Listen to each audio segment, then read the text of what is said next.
Get your ass to Mars.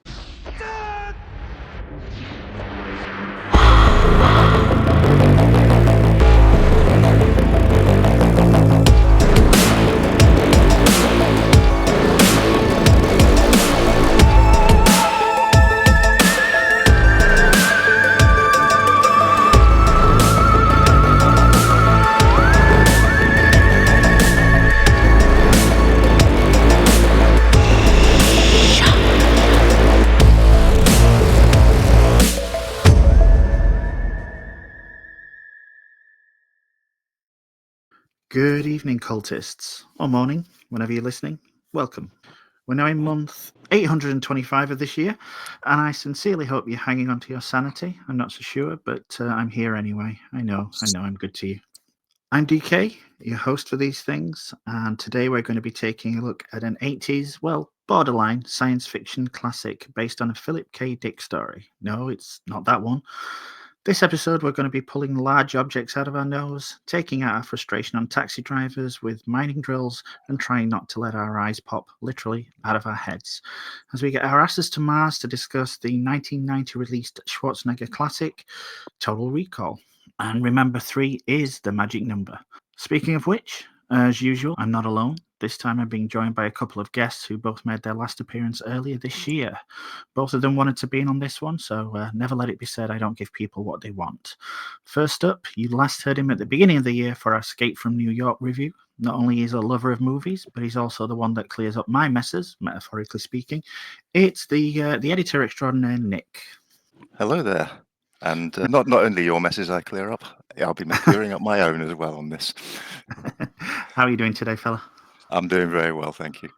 Good.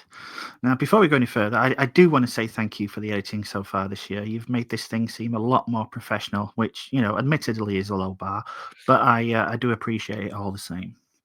Oh, thank you. That's very kind.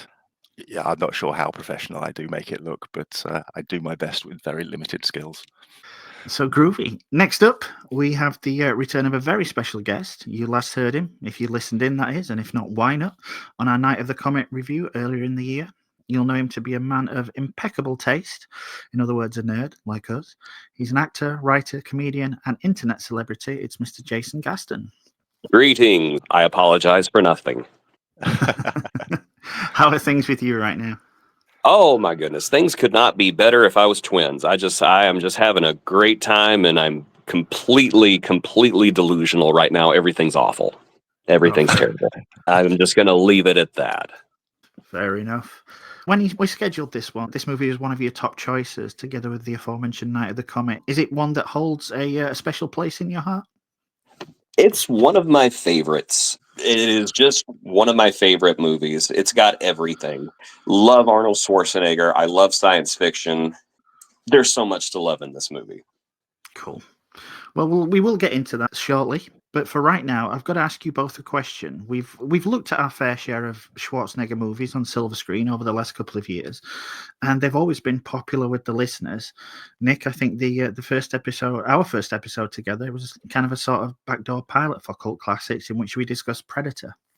Yeah, and that one really took off. I'm not sure why. There's some serious audio issues on that, but yeah, they do tend to be popular. Terminator films as well have done very well. Yeah. So let's hope for the views on this one. So what is it about Arnie's movies and Arnie himself that you consider so endearing? And do you guys have a particular favourite from his filmography? This is actually my favourite Arnie film. Been a fan for a long time, way back in the 80s. It was always an event when a new Arnie film was coming out, less so later on in his career, but it was always a big thing. But this is absolutely my favourite. He's a big crowd pleaser. I think that really sort of sums it up. It's hard to pick a favorite Arnold Schwarzenegger movie because it's like trying to choose your favorite child. They're all just wonderful in their own ways, especially the ones in the 80s and early 90s. Definitely Total Recall is up there, but I also have a very soft spot for Commando because Commando was the first one that I ever saw in theaters, and so I'm very emotionally attached to it. Of course, the Terminator movies, and whenever I say that, I mean the first 3, because Terminator 3 is a classic, and I don't care what you say, and we'll fight over it if we have to. And his comedies like Kindergarten Cop. I think what makes it's Arnold Schwarzenegger has just got such a charismatic personality that I think has overcome his accent and his stiffness, and I would even say his awkwardness as an actor. He's a fun guy to watch. He can be very self-deprecating as well, which I think is kind of refreshing, especially for an 80s action hero. A lot of the time you expect them to kind of live up to the characters they portray. Most assuredly, and I think that is also something else about him that's very appealing. I think Last Action Hero is where he really leaned into making fun of himself. Arnold did not mind getting his butt kicked, and I like that. And that's another reason why I like Total Recall, is because he spends about probably a good 50% of the time just getting his ass handed to him. And I just love that he does not feel like he has to be the perfect center of attention. He can be flawed, and he can have people get the better of him whenever he needs to for the sake of the story. Yeah. Well, as promised, we're going to take a look at this particular one, Total Recall. It's a 1990 American science fiction action film directed by Paul Verhoeven, with a screenplay by Ronald Shusett, Dan O'Bannon, and Gary Goldman, starring Arnold Schwarzenegger, Rachel Ticotin, Sharon Stone, Ronnie Cox, and Michael Ironside. Based on the 1966 Philip K. Dick short story, We Can Remember It For You Wholesale, Total Recall tells the story of construction worker Douglas Quaid, who receives an implanted memory of a fantastical adventure on Mars. He subsequently finds his adventure occurring in reality as agents of a shadow organization try to prevent him from recovering memories of his past as a Martian secret agent aiming to stop the tyrannical regime of dictator Velos Cohagen. Now, Shusett bought the rights to Dick's short story in 1974 and developed a script with O'Bannon. Although considered promising, the ambitious scope kept the project in development hell at multiple studios over 16 years, seeing 40 script drafts, 7 different directors, including David Cronenberg, and multiple actors cast as Quaid. Total Recall eventually entered the early stages of filming in 1987 under the De Laurentiis Entertainment Group shortly before its bankruptcy. Schwarzenegger, who had long held an interest in the project but had been dismissed as inappropriate for the lead role, convinced Carolco Pictures to purchase the rights and develop the film with him as the star. The initial budget was reported as $30 million, but the final one ballooned, reported being somewhere between $48 and $80 million, making it one of the most expensive films made up until that point.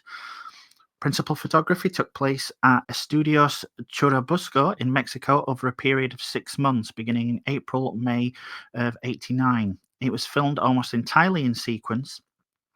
Cast and crew experienced numerous injuries and illnesses during filming. In the US and Canada, Total Recall was released on June the 1st, 1990, in over 2,000 theaters. It grossed $25.5 million and finished as the #1 film of the weekend, ahead of Back to the Future Part 3, and giving it the highest opening weekend gross of the year to date, beating Teenage Mutant Ninja Turtles. It was also the highest opening for an R-rated film. It went on to earn approximately $261.4 million worldwide, making it the 5th highest grossing film of the year.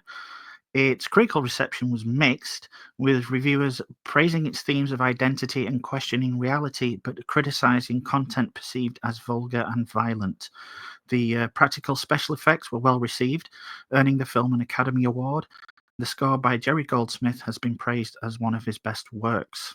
Now, since its release, Total Recall has been praised for its ambiguous ending, positing whether Quaid's adventures are real or a fantasy, and it has also been analysed for themes of authoritarianism and colonialism. Respective reviews have called it one of Schwarzenegger's best films and placed it among the best science fiction films ever made. Rotten Tomatoes named it one of the 300 essential films to watch, and it is also listed in the book 1001 Movies You Must See Before You Die. And as ever, Total Recall can be found in both digital and physical formats, dependent on your location. Now, this one passed me by in the cinema. When it rolled around, I was over the whole 80s action hero movie thing. So when anything came to the cinema in that vein, being Arnie, Stallone, Van Damme, etc., I just wasn't interested. And, you know, past Do Androids Dream of Electric Sheep, thanks to Blade Runner, I wasn't familiar with Dick's work at the time. So as far as going to a theatre, that kind of came and went. However, I do recall picking it up from the local video store a few months after its release. It happened to take place a few days after I'd split up with my then girlfriend, so I sat around the house feeling sorry for myself and figured, why not put the movie on to distract myself for an hour or two. And by the end, I'd completely forgotten about the breakup. Fickle teens. I found it so impressive and so much fun that I was kicking myself for leaving it that long to watch it. So, how about you guys? What's your first memory of this one? And do you associate the movie with anything in particular? Yeah, it passed me by in the cinema as well, but it would have been an immediate rental when it came out on video, so it'd have been Blockbuster back in those days. Instantly loved it. Where it has a particular special meaning for me is there was a shared house I was in with a few other like-minded friends at university, and this is one of the dozen or so videos we owned between us, and it got a frequent rewatch. Always something to put on when we had nothing better to do, or if we just wanted to watch it. And it was frequently quoted. The number of times we said, "Get your ass to Mars," or "Open your mind to me," was just beyond counting. Yeah, so it's got a really special place for me, just from those sort of memories. I saw this in theaters. I remember at the time, news outlets were always on the lookout for the next Batman. Which movie is going to be the next Batman? I remember seeing a news report where they said Total Recall is going to be the next Batman. And I was interested because I didn't know anything about the movie at the time, because that was the only time I ever heard about movies was on the news or seeing them in print. Saw it in theaters, instantly loved it. I thought this is one of the best movies I've ever seen. It was just grim, gritty, action-packed, horrifically violent in places, unbelievably quotable. We were doing the whole "get your ass to Mars, get your ass to Mars" as we left. And it's just a fantastic movie, and my love for it has only increased over the years as I have grown in sophistication and maturity. And it's one of my top 50 movies, probably even top 20 movies. I just think it's fantastic. So I guess it's a fairly regular rewatch for you then. Absolutely. This is one of the movies that I've talked about online on these podcasts that I have not had to rewatch, just because it's playing continuously in my head to the empty theater in my brain. Cool.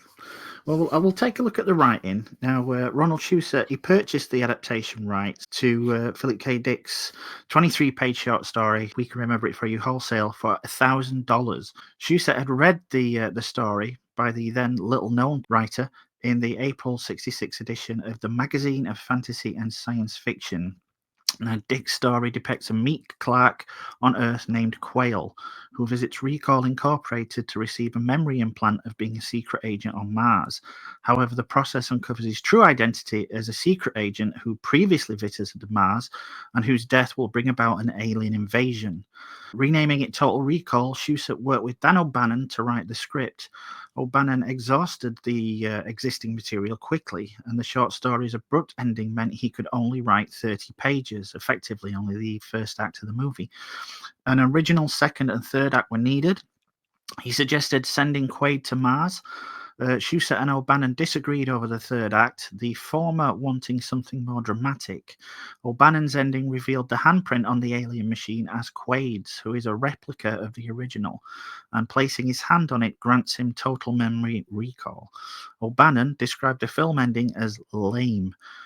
Dick read the script prior to his death in '82, and according to O'Bannon, enjoyed it. Although studios deemed Shusett and O'Bannon's script an ambitious and brilliant idea, it was essentially considered unfilmable, in part because of the extensive special effects and high budget that would be required, with the pair moving on to collaborate on the script for 1978's Alien, as Total Recall languished in development hell for over a decade.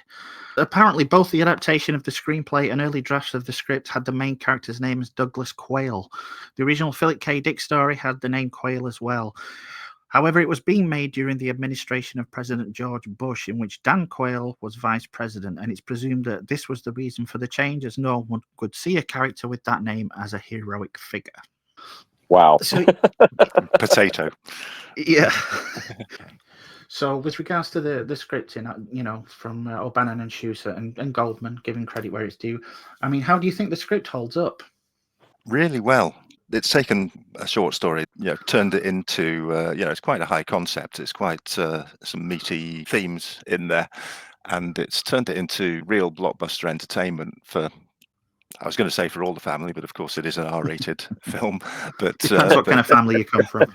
yeah, this is true. But yeah, without really, dumbing it down too much, I think there's still some really clever stuff in here. There's lots of twists and turns, crosses and double crosses, and some political satire to a degree as well, sort of hallmark of Verhoeven's. I think it's really well written, and it's fast paced. It moves from beginning to end.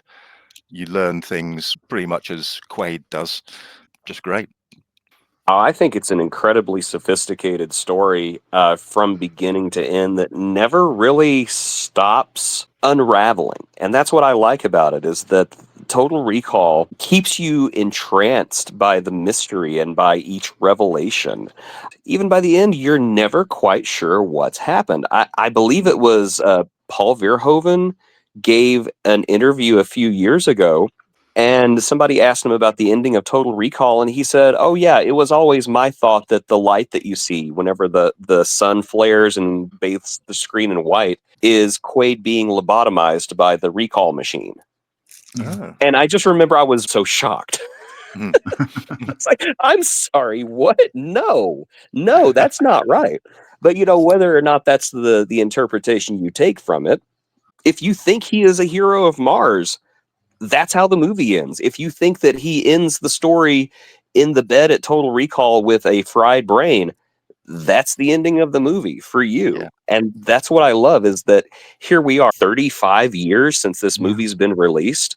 We're still debating and discussing it. And that is the hallmark of a great movie. Yeah, absolutely. I take it your personal view is that it did all happen. I go back and forth. There are some things that very strongly hint that it is all a fantasy. The fact that Melina's face appears on the monitors before he meets her again. A few other things that appear in his fantasy that are talked about before he goes under the recall machine that hint that it is all a fantasy. But then there's the fun-loving part of me who just wants to say, nah, it's Arnold Schwarzenegger kicking ass on Mars. That's a great story right there, and that's what I want it to be.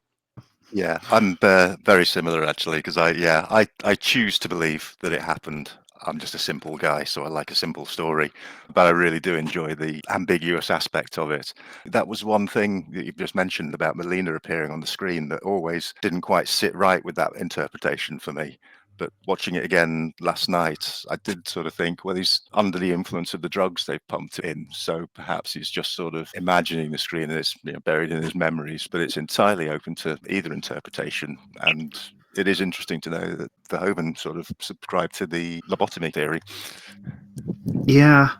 I mean, he explains it well. He does say on the commentary, when Edgemar, played by Roy Brocksmith, visits Quaid, he outlines the entire third act of the movie.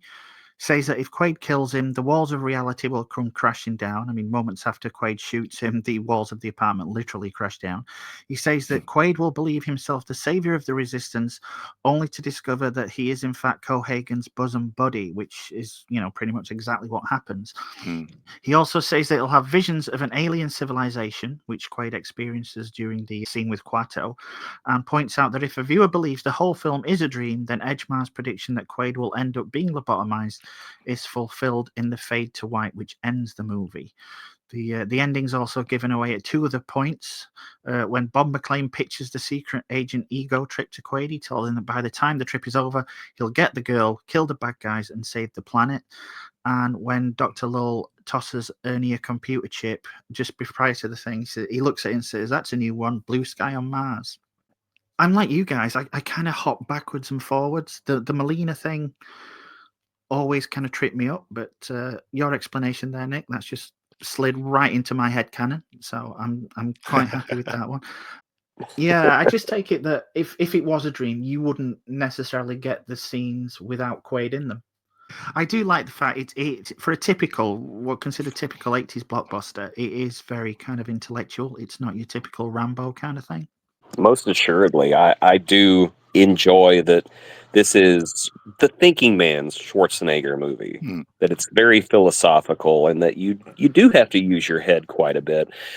It is a sign of its success, really, that it can be enjoyed on many levels. So you can literally go and see it, and it would have been a lot of people going to see it as just a pure sort of action romp. But you could also go and come out of it going, that was pretty smart, and give it some pondering and some beard stroking afterwards. Yeah. It does hold up to repeated viewings as well, because I mean, the first time you watch it, you are, as you said, in the same position as Quaid, finding out these things as he finds them out. You're constantly trying to figure out where it's going. Once you do know where it's going, when you've seen it the first time, you can go back and just enjoy it as an action film, or you can ponder the is it real or is it not kind of aspect. And I think it holds up incredibly well. It certainly bears repeated viewings for that reason. Or near the beginning, where Quaid will say something and somebody will give him an odd look out of his view. You sort of know what those are then, whereas in the first time you're like, why are they so confused by what he said?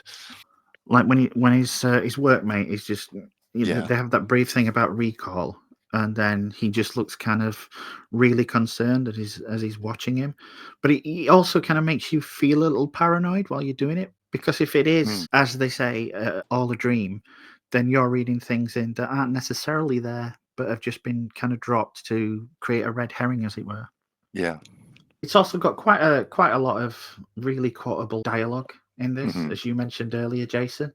Again, it's not your typical Schwarzenegger. Yes, he does have the odd thing to say after he dispatches someone, but it's Screw not. You. Yeah, it's not. Consider that a divorce. It's. No, it's toned down slightly, but I'm assuming it was contractually required to have some one-liners for Arnie in there. Yeah, I think that the audience would have been disappointed if he hadn't. My favorite is whenever he's holding Michael Ironside's arms, and he just talks to him on the side. See you at the party, Victor. I love the one-liners. Yeah. Arnold Schwarzenegger ever did a movie without one-liners, I would be disappointed. And I wouldn't care if it was the most sophisticated thinking man's philosophical movie ever made. I would be sad.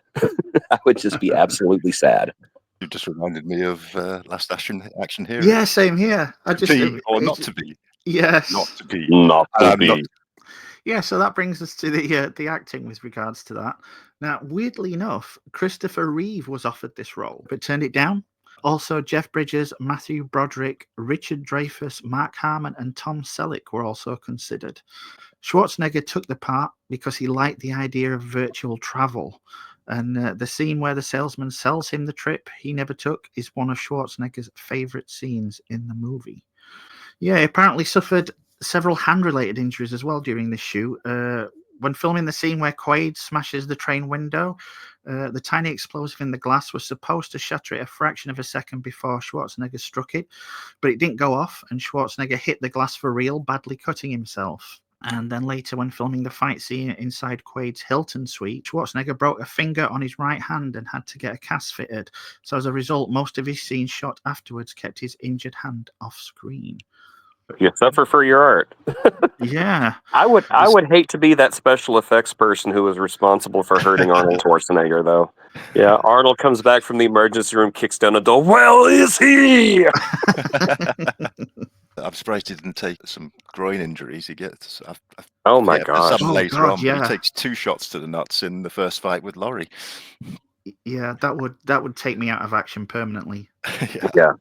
I'm sure he was sufficiently cupped before that happened. Yes. That's going to be in my contract. You have to put that on there. I can't really see anybody else in this role. Yes, they rewrote it to make him more of a blue-collar worker than a clerk, which I presume would have been the case had it been Christopher Reeve. But I honestly can't see someone like Reeve in this role. I think Schwarzenegger plays this brilliantly, and I do think it's one of his better ones. Quite honestly, whenever you were listing all the actors who were considered for the role of Douglas Quaid, Christopher Reeves was the only one that I could picture taking the role. Now, do not get me wrong. Arnold Schwarzenegger is the perfect person for this role, but maybe it's Christopher Reeve and his turn as Superman, but I kind of see Douglas Quaid as sort of a Superman, where at first he's Clark Kent, and then as soon as his programming, I guess, is reawakened, he becomes a Superman. I do think this is kind of the movie where we see the gradual evolvement of Schwarzenegger roles from just your typical action movie star to someone that kind of has something to say. You know, obviously leading on to things like Last Action Hero. He wants to kind of explore his roles a little. I would always prefer to see a Schwarzenegger movie over a Stallone or a Van Damme or a... Absolutely. He was my action man. I wasn't interested in Stallone. Van Damme more so, but no, it was Arnie all the way for me. The only other action star that I would hold to the same caliber as Arnold Schwarzenegger would be Jackie Chan. Just yes. people who were physically fit, fun to watch, and had a charisma that you couldn't help but love. Arnold and Jackie. Did Arnold and Jackie ever do a movie together? Yeah, they have, yeah. They did one a couple of years ago called Iron Mask. They were advertised as starring in it, but from what I can gather, it's like a kind of Russian co-production, and it stars Jason Fleming, and they're in it for about 5 to 10 minutes.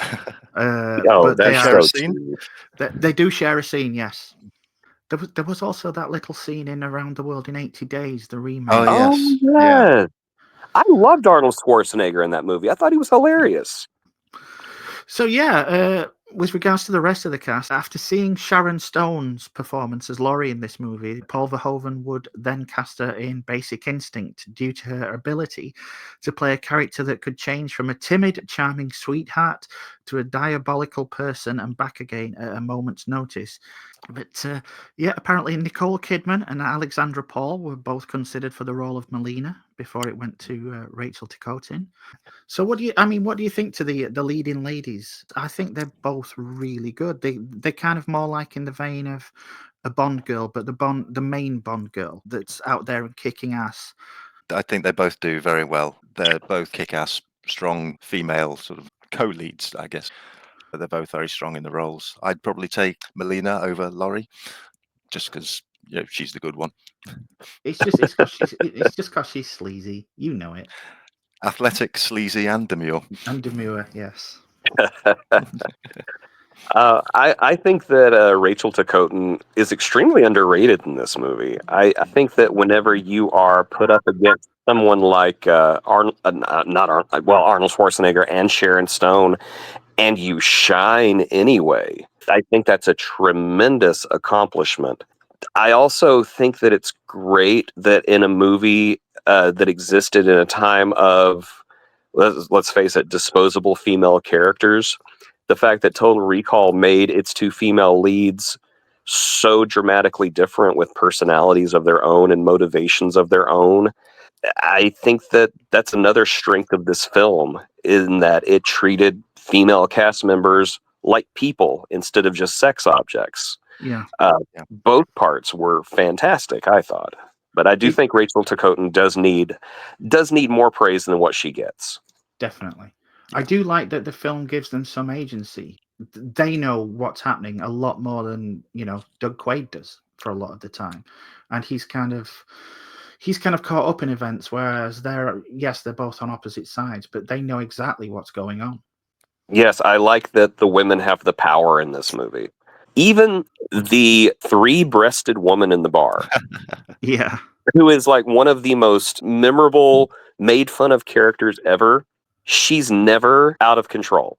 She is always the one who is trying to steer things her direction. She doesn't throw herself at people. She's just kind of like, hey, look what I got. Yes, you can have this if you do what I want. Yeah. And I don't know. I find that oddly progressive. And the fact that it's Sonia Gomez from Star Trek The Next Generation is just... It's like the fact that that's the same actress. I'm just like, wow, that's crazy. Yeah. Weirdly enough, her character Mary was originally supposed to have 4 breasts, but the producers thought it looked too much like a cow's udder by the time the makeup things had gone through. Lycia Naff, who plays it, says that her smile on screen was only on the surface, and she was near tears during the shoot. She says, I sort of freaked out and started regretting that I took the part, but Paul Verhoeven went out of his way to make me feel comfortable. He promised me a better role in his next film, but it never happened. In the end, she found the whole thing so degrading that she refused to do any publicity for the movie. Oh, that is a shame. I hate Yeah. I hate that part made her feel that way. I really do. Yeah. Yeah. I wonder now how she looks back, if she's kind of proud of it or if she's still a little ashamed of it. I hope that she's gotten more comfortable with it, and if not, it's certainly her right to feel that way. Yeah. Yeah. Speaking of connections to Star Trek, Johnny Cab, Yes. Robert Picardo. Yeah. I- I didn't know this, but apparently when he was whistling the Norwegian national anthem.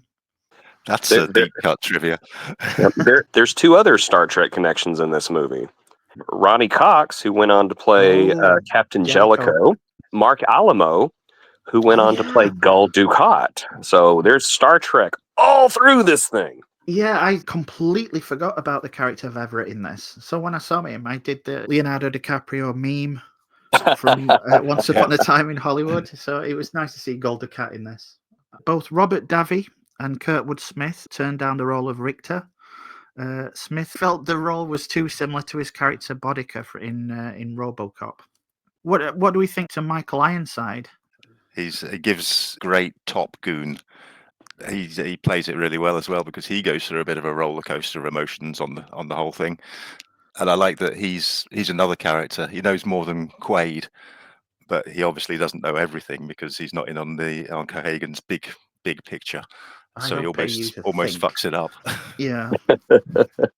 I like Michael Ironside in anything he does. I've always enjoyed him. I'm one of the few people who actually think Sequest got better whenever he became the captain. But in this movie in particular, he's got this menace. And I actually think it was brilliant having him be Sharon Stone's actual love interest, because whenever she's offed in the movie, it becomes personal for him. Yeah. And I love the fact that it becomes personal for him. It's gone from being business to just hatred at that point. He's got almost an innocence when it comes to, obviously, Laurie. I love the little scene where she contacts him on the phone and he trails his fingers on the screen and he's got this childlike grin, and then he turns and he's all business again. To me, he's one of those actors that can chew the scenery, but he's so good at chewing scenery that you just kind of accept it and move on. Yeah. Ian Holm apparently was considered for the role of Cohagen before it was given to Ronnie Cox. And that would have been interesting. Yeah. And apparently Ronnie Cox obviously got the role because he was so impressed with Verhoeven in RoboCop. Yeah, he's deliciously evil without being at all over the top. Even though it's listed as a Schwarzenegger vehicle, it feels more like an ensemble piece, because Schwarzenegger never really, in my mind anyway, steals the show from anybody else. There's a lot of meaty parts for other people, and I wondered what you guys thought to that. I did discover that it was this absolutely fantastic ensemble with many, many talented actors who either were doing great things or went on to do great things. Sharon Stone, Michael Ironside, Dean Norris. So many great actors in this movie. Sometimes I just sit back in awe looking at the people who were in the background or just to the side of some of these scenes, thinking, oh, wow, Roy Brocksmith. Roy Brocksmith is awesome. He was a very underrated actor. Usually did a lot of comedic roles, if I remember. Just a guy in the background being weird. He had such a distinctive voice that he was one of those actors that you knew, but you didn't know their name. Yeah. And I love those kind of actors. I miss the guy. I know he's been gone well over 20 years now, but I miss seeing him in things. Yeah. Yeah. With regards to the acting, is there anything that we might have missed that any of you guys want to bring up? Anybody that you think deserves some special recognition? I think, was it Mel Johnson Jr. as Benny? I think he does well as well. See, I've got 5 kids to feed. That was the twist in the story that surprised me more than anything was Benny, because honestly, I loved Benny at that point. And then whenever he shoots Quato, I was just like, no, how could you, Benny? You were my boy. Yeah. Yeah. because you'd already had the twist that he was a mutant, so you was on, you thought, oh, another member of the gang here, and then he does that, and you feel as betrayed as Doug. Yeah. It's kind of that whole trope of having the comedic relief with the heroic couple, and they turn it on its ear at that point. So it's another thing that I think that makes this movie memorable in many ways, is the fact that it does take the stereotypes of action movies and throws them out the window gleefully, like laughing maniacally the entire time. Yeah. Well, I mean, we'll get to, speaking of laughing gleefully and being maniacal, we'll get on to Paul Verhoeven now. The original cut of the movie, it was threatened with an X rating for excessive violence, some of which was trimmed, different camera angles was used on some of the more over-the-top scenes for it to secure the desired R rating. But still, it's pretty bloodthirsty in places. I'm thinking specifically of that poor commuter on the escalator. And oh my gosh. Yeah. At least he was useful at the end. I also love the scene where they're trying to erase his memory. He pulls the restraint from the chair when with the bolt hits the presiding doctor in the neck. I've always thought that's particularly gruesome, but incredibly well done. Yeah. There is lots of great gore in this movie. The weirdest one to me is when Arnold Schwarzenegger, his friend from the construction yard, ambushes him. I just remember he hits one of them and blood just erupts straight up from this guy's nose. And I guess it came from the fist that hits him in the face. But it's just such a strong visual. And it's one of the first deaths that you see in the movie.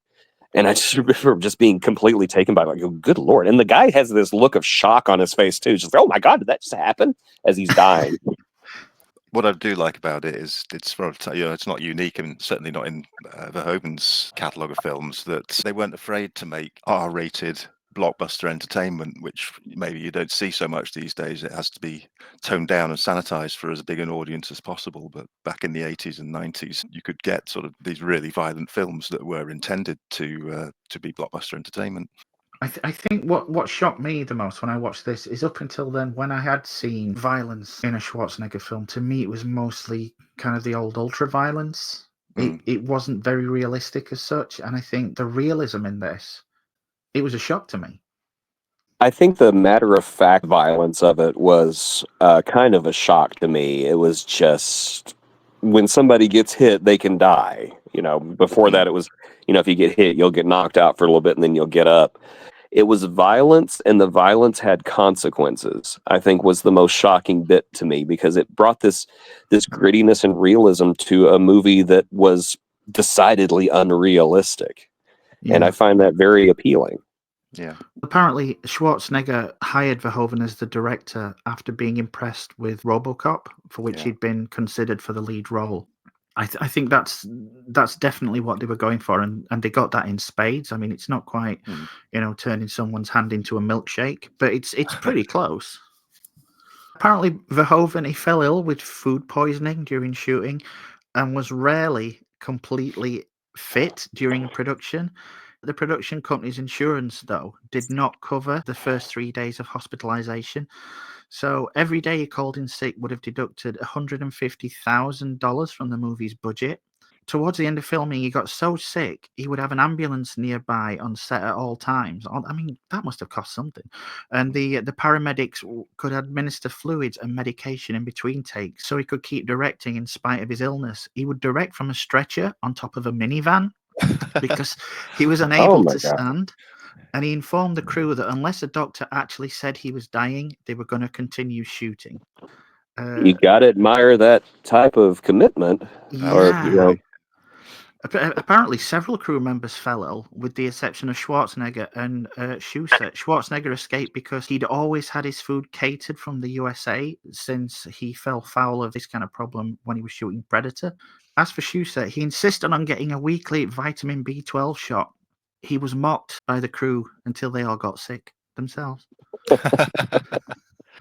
According to Verhoeven, the famous "Get your ass to Mars." Go on, Jason. Get your ass to Mars. Fantastic. Apparently, that line was an afterthought to bridge the film's change of setting from Earth to Mars. Originally, Verhoeven wanted to film a separate scene showing Quaid boarding the shuttle bound for Mars, but couldn't do so due to budget constraints. So, as a compromise, Verhoeven came up with the idea of having the laptop device repeat the part of Hauser's message in a loop as the film transitions. Honestly, I mean, I love Verhoeven. I like Basic Instinct. I love RoboCop, and I think this is one of his best. I think there's some really good stuff in this. I see it as sort of a thematic trilogy with RoboCop and Starship Troopers, which are probably my three favourites of his. Big entertainment, massive spectacle, a lot of violence, but with something really to say behind them, behind the substance of the actual plot itself. I miss that kind of film. I completely agree. I wish that there was more thinking man's science fiction. Honestly, the only time I looked at this movie and thought that it was stupid was whenever Quaid makes his hideout right outside where the burning taxi cab that he left outside was.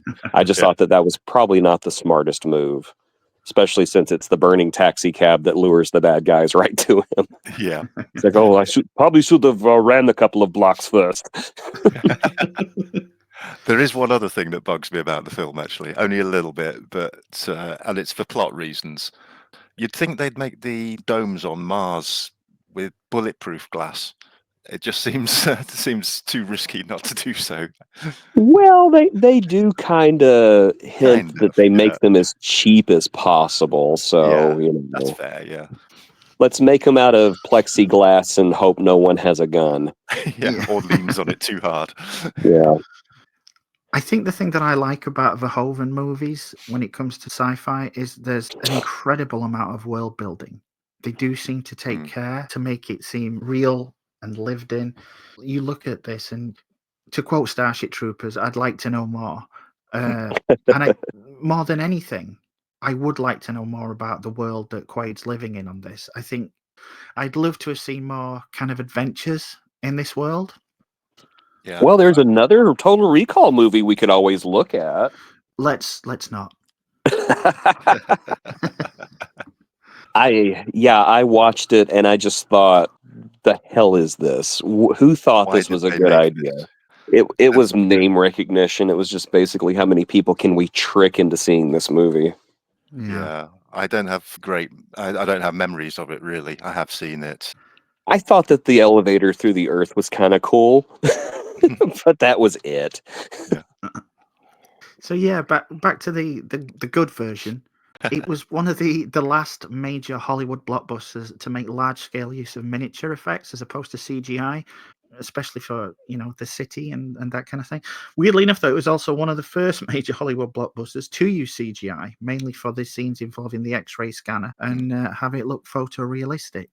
Getting on to the production design, does anything stand out for you? The model work is great. You can kind of, especially watching it on a small screen, you can kind of tell they are models, but they're really good. And the sense of scale is really impressive. The zoom out from the train on Mars out to sort of the facility and the landscape is really well done. And it's a very brief shot as well as the spaceship sort of landing's very good. But yeah, the special effects are very good, and not just the model work, the sort of makeup stuff as well. It's a little bit rubbery in places, but the eye bulging, popping stuff that's really quite disturbing as well. The way they've done that. Yeah, I do like this, and I think, as you said, the eyeball popping scene and the faulty disguise earlier on in the movie, I still think looks amazing. Yeah. Even now, it was mind-blowing at the time, but as you said, Jason, it's 35 years old, and you look at it now, and it still looks good.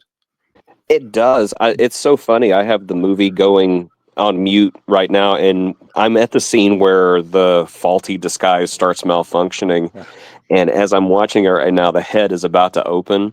It's one of the special effects that looks great the first time you see it, but then if you look at it any closer, it doesn't, because Arnold Schwarzenegger's head is not real. It's this plasticky looking head. But I kind of think that's part of the fun of these movies, is that not all of the special effects look perfect. Yeah. I think that the imperfect special effects bring a character to a film like this. not everything looks real. And Yeah. I think that that's something that Hollywood has kind of forgotten lately, is that it does not have to be realistic. And I think that lends more to the fantasy of a piece like this. It helps us buy into it. It helps that suspension of disbelief that, yeah, we're watching something that we know is not real. It's okay if something looks a little bit fake. But the special effects in Total Recall, I think that they hit that balance where you know they're special effects, you know that they are miniatures, but it doesn't matter. They look good and they lend themselves to the story. With regards to the scene that you were talking about, Nick, the train one, the studio wanted that cut.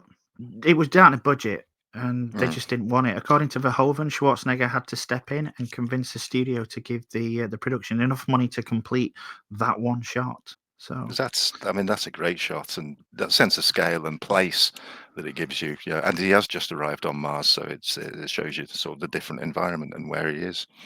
yeah. Going back to the earlier thing of whether it's real or not, when Quaid's being shown the monitor, it does show some of the concept drawings of the reactors on Mars. Also shows an illustration of a Green Martian from the Edgar Rice Burroughs novels. Oh. Some of the large ads seen after Quaid gets off the subway are real signs featured above the insurgent subway station in Mexico City, most notably the Fujifilm and Coca-Cola signs, and the Coke sign is still there today. Speaking of which, Coca-Cola, it's the only advertised soft drink on Earth. On Mars, we see ads only for Pepsi. Maybe it's like the restaurants where, you can only have Pepsi at some restaurants, but Coke's at other restaurants. Maybe planets are like that in the future. Yeah. Pepsi has the Bars franchise. I think if I had one problem with this, and it's not necessarily the movie's fault, but it kind of ushered in a certain look for sci-fi during this era. And then that look was kind of done to death.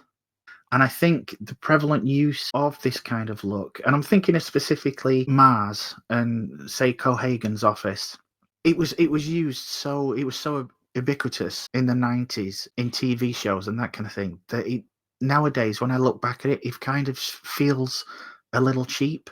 Not through any fault of the filmmaker or anything like that, but just the amount of times I've seen that kind of look since. I just wondered if you had any thoughts on that. I do think it's kind of weird that all the walls in Mars are made out of corrugated metal. Yeah. Just growing up in Texas, I recognize the corrugated metal immediately because that's what is pretty much all the barns and roofs are made out of. So I just thought, they went to Ace Hardware and got some corrugated metal and thought, hey, this looks futuristic. And I'm just like, that's what we got out there on the barn. Yeah. Does any of this feel kind of cheap to you then, with regards to, like, the sets, or does anything these days not hold up? Well, I'm going to go back to what I said earlier about, I don't think everything has to look perfect. I don't think that everything has to look futuristic. I recognize some of the things that they make their sets out of, because to me, it is that suspension of disbelief. We're watching theater. You have to use what's here on Earth to make your sets. And yeah. I just find it kind of fun. I find it all part of the fantasy. What about you, Nick, with regards to the production design on this one? Yeah, I kind of see where you're coming from with the ubiquity of certain things. There's great use of the locations, the sort of brutalist architecture used to portray the future. Lots of angles and concrete and stairs going up and down. I do think as well, it struck me this time, and probably never any previous time, the vehicle design gave me real Cybertruck vibes. Oh, God, yes. Oh, no. I remember watching this. It wasn't the first time I watched it, but I remember watching it in, I'd say, the early 2000s. And I remember going, well, it all looks good, but those cars are just so unrealistic. People are going for, like, smoother cars.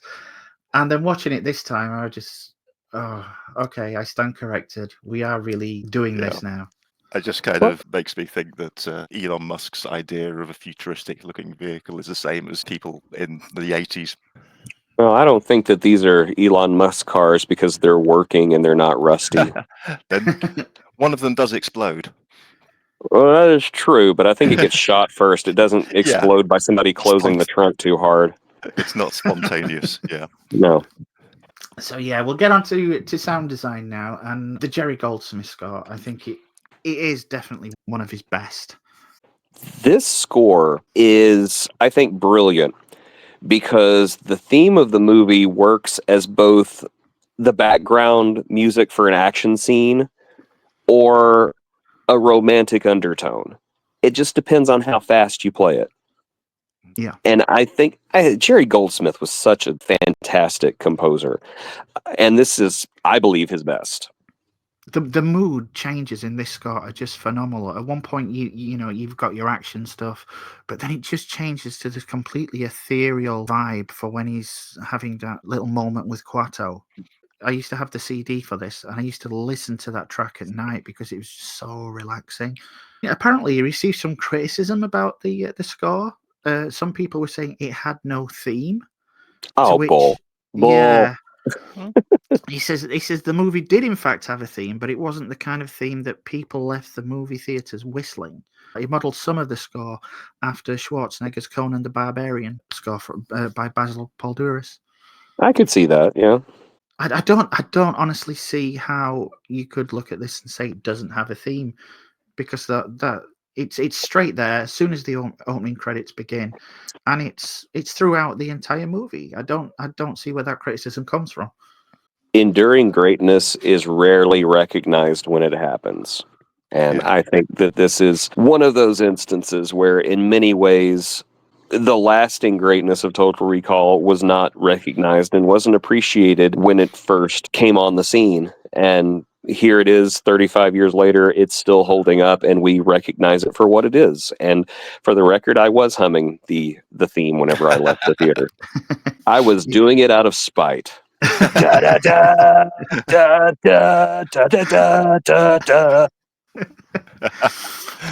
In a 2012 retrospective, Vulture wrote that despite its anachronistic aspects such as outdated technology, Total Recall remained relevant, particularly in its themes of the oppressed fighting back against their oppressors, which was compared to the 2011 Occupy Wall Street movement. A 2020 inverse retrospective argued that Total Recall, not Blade Runner, was the best adaptation of Dick's work, despite its deviations from the source material. And discussing the film in 2016, the AV Club described it as one of the best 1980s-style action films. Other publications have called it one of Schwarzenegger's most entertaining films and one of his best roles. There were plans for a sequel, which eventually became Minority Report. Obviously, that was also based on a Philip K. Dick story, but and also has the possibility at a certain point that it's not real anymore when he gets haloed, was it, or something? Something like that, yeah. You could argue that everything in the film after that, in Minority Report, was just his dreams, his what was being fed to him, because it was all happy ending. Well, I mean, in the original script for Minority Report, it would have had Quaid as the head of the organization that uses the mutants with precog abilities to predict and stop crimes before they happen. Carolco struggled to secure funding, and Schwarzenegger's interest waned in the project before the company went bankrupt, so that's why it went elsewhere. Meanwhile, the television rights were bought by DFL Entertainment for $1.2 million to develop a TV series, which turned out to be Total Recall 2070. The show, set entirely on Earth, was not based on the film and was described by author David Hughes as closer to Blade Runner. In the interim, Shusett and collaborator Goldman had removed the Total Recall elements from their script and developed Minority Report as a standalone film. The film rights to Total Recall were then bought by Dimension Films at Carolco's bankruptcy auction. The studio began development of a sequel intending to bring back the principal cast, but not Verhoeven. Shusett's original contract guaranteed him first draft rights to a sequel, and he, based on an earlier agreement, was obliged to work with Goldman. The pair story continued from the end of Total Recall, with Mars now an independent planet. The rebels explore Quaid's mind for Hauser's memories of a mind control project, featuring several twists, including Quaid waking up at Recall on Earth and other hints that he is living within a dream. Schwarzenegger became actively involved in '98, but believed their idea was overly complicated. There was another draft revealing that Hauser and Quaid are both fabricated personalities and depicting the destruction of Mars to save Earth from a bomb placed in the sun. Yeah, I have no idea. This draft was well received by Dimension, but they did ask them to rewrite it to lower the budget. Development eventually ceased as a series of failed films harmed Dimension financially, and the studio was unable to reach an agreement with Schwarzenegger. The rights to Total Recall were eventually purchased by Columbia Pictures, and a remake appeared in 2012. The film, also called Total Recall, starred Colin Farrell, Bryan Cranston, Kate Beckinsale, and Jessica Biel. It's garbage, honestly. Agreed. Yeah. The film failed to replicate the financial or critical success of the original. So yeah, is that something that you guys would have wanted to see more of? Are you grateful that it ended up as a standalone? A little of column A, a little of column B. If there had been a sequel to Total Recall with Arnold Schwarzenegger in it, I would have seen it. Happily would have seen it opening weekend. But on the other hand, I'm kind of glad that it's left as a standalone adventure because it is not watered down by what comes after. It's not harmed by what comes after. Now, for all we know, the sequel could have been just as good. It could have been something spectacular and memorable, or it could have been a gigantic pile of shit. Who knows? I'm just kind of glad we have what we have, and there never was a remake. Yeah. 100% agree with everything you just said there. I think also, if there had been a sequel, it might have definitively answered the question of whether it was lobotomized or if it was real. And that ambiguity would have been lost, and I think that's part of its greatness. Yeah, so before we move on, is there anything either of you wanted to bring up that we haven't had the opportunity to discuss? Anything we might have missed? The bug removal through the nose is just an extraordinary scene. Absolutely love that. It's horrible, it's uncomfortable. And did they really need to use quite that larger bug? I don't know, but it's fun that they did. I enjoy this movie on another level, and that's because it brought us that absolutely wonderful Arnold Schwarzenegger sound effect. I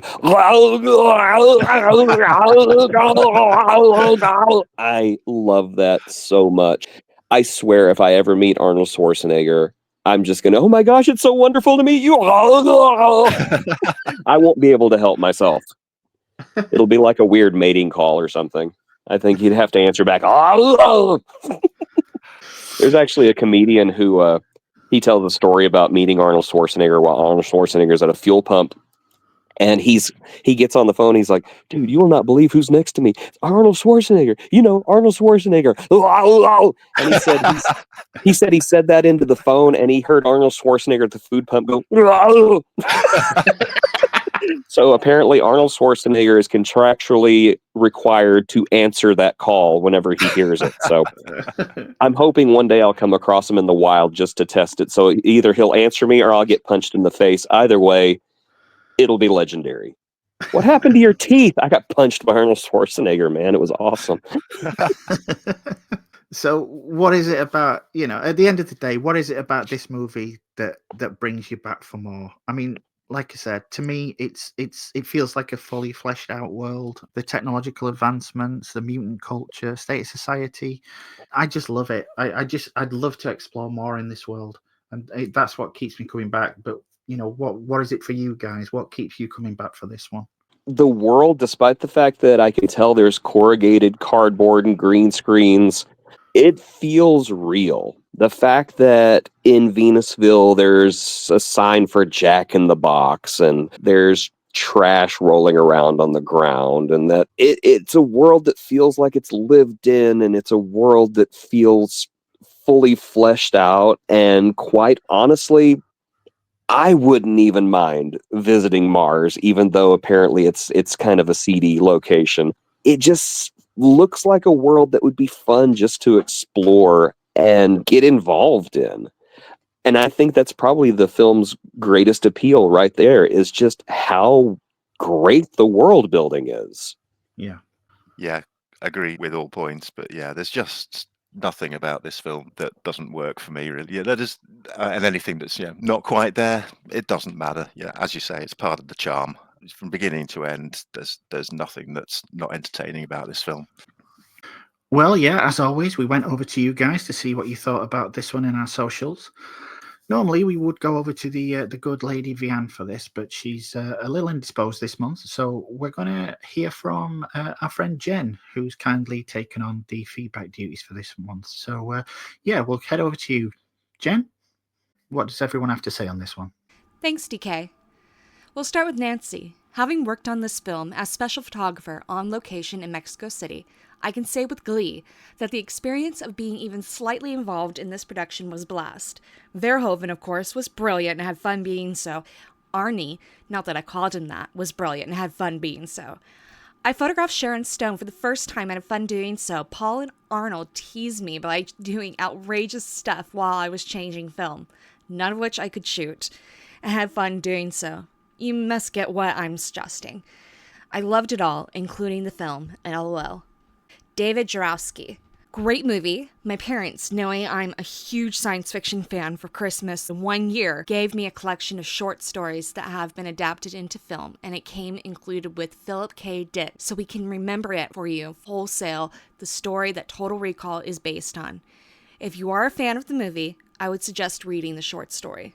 David Allen Kay. Brilliant, unlike the awful remake. Aaron Balia.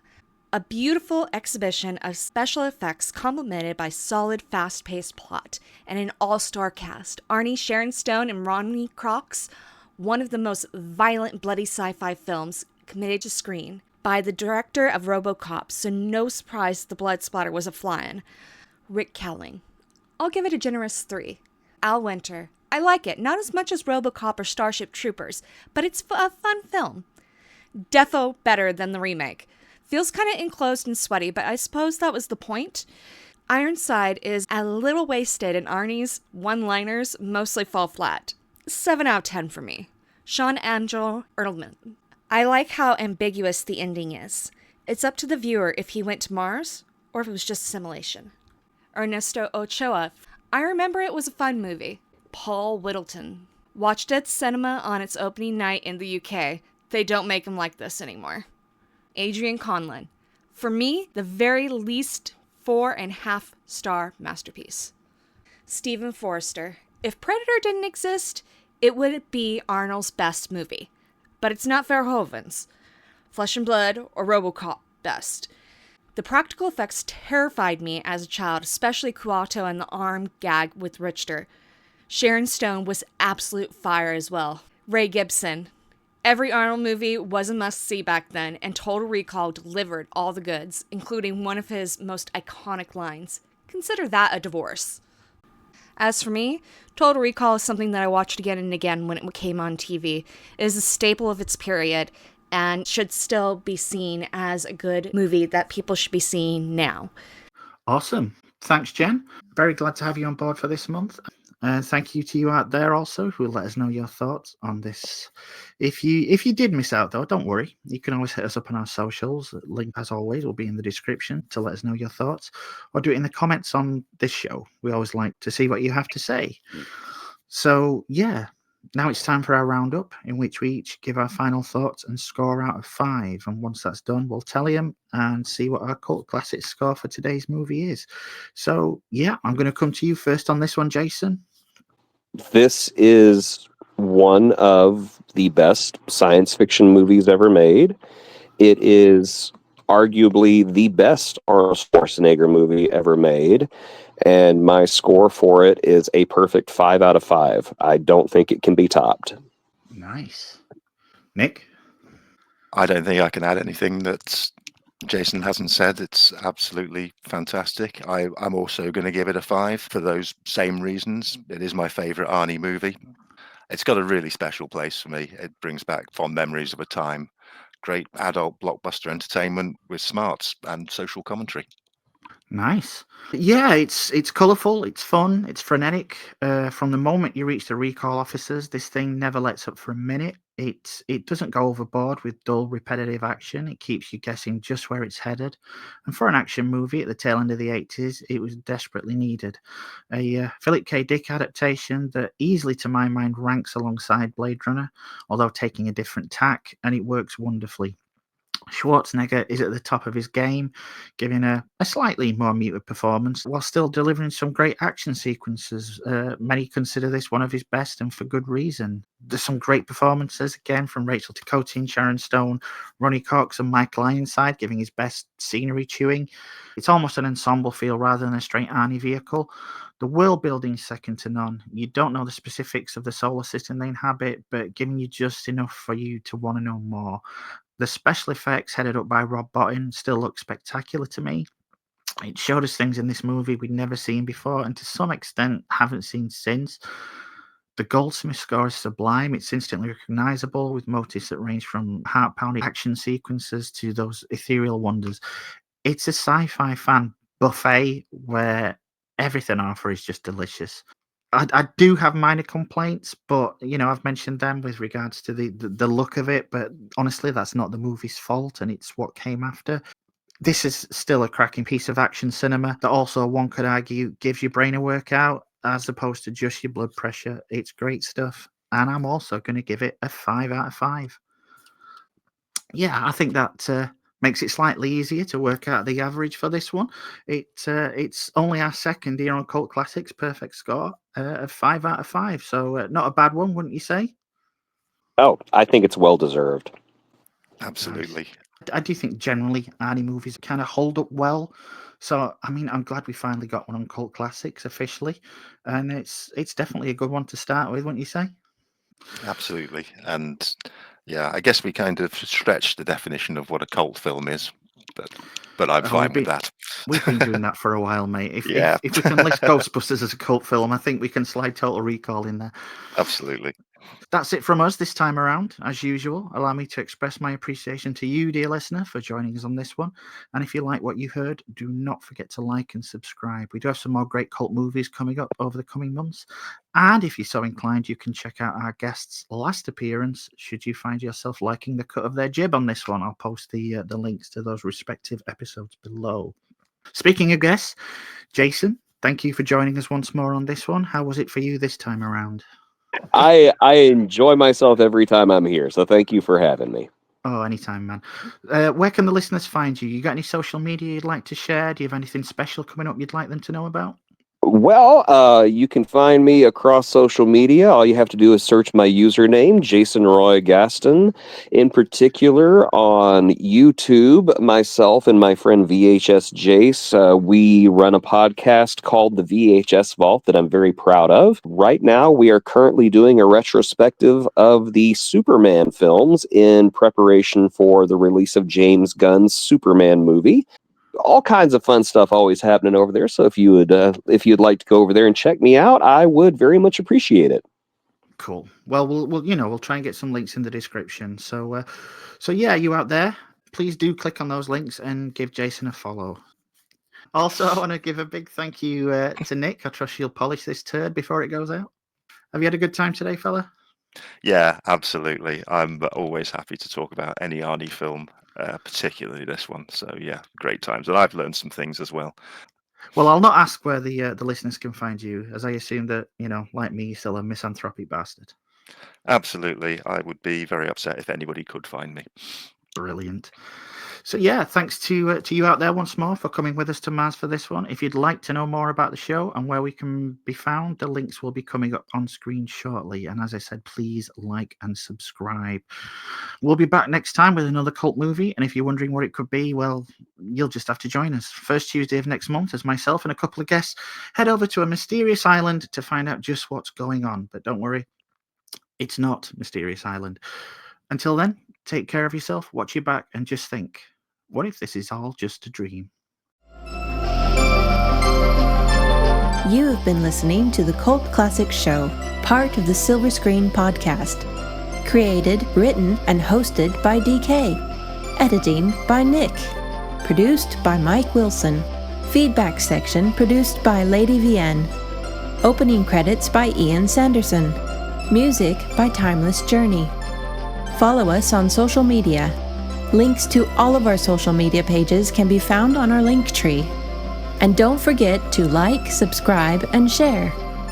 This has been a Mad Badger production for the Media Matters Podcast Network.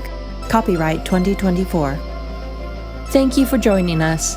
We hope to see you next time. And remember, no matter where you go, there you are.